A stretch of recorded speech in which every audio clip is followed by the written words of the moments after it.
અને હું હાલ જ મિસ ઇન્ટરકોન્ટિનેન્ટલ ઇન્ડિયા 2025નો ટાઇટલ જીતીને આવી છું. આ કોમ્પિટિશન એકચ્યુઅલીમાં સ્કાઉટિંગ થ્રુ સિલેક્શન કરવામાં આવ્યું હતું. Scouting was all online.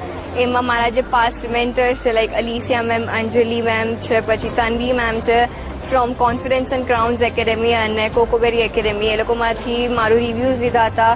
More over then that હું 2021માં મિસ ટીન ઇન્ડિયાનું ટાઇટલ પણ જીતી હતી. સો એ બધું કન્સિડર કરીને મારો પર્સનલ ઇન્ટરવ્યૂ લઈને ક્વેશ્ચન આન્સર રાઉન્ડ લઈને આ બધી પ્રોસેસ ઓનલાઈન થઈ હતી.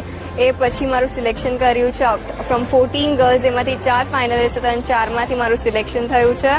અને હું આ વર્ષે 2025માં મિસ ઇન્ટરકોન્ટિનેન્ટલ 2025ની કોમ્પિટિશન માટે જાઉં છું ઇજિપ્ત, ઇન્ડિયાનું નામ રોશન કરવા. હું એકલી છું જે ઇન્ડિયાને રિપ્રેઝેન્ટ કરવાની છું ત્યાં, અને આ માટે હું બહુ ખુશ છું અને બહુ ગ્રેટફુલ છું મારા પેરેન્ટ્સના અને મારી ફેમિલીના લવ અને સપોર્ટ માટે, બિકોઝ એ લોકો વગર હું અહીંયા નહીં પહોંચી શકતા. Thank you.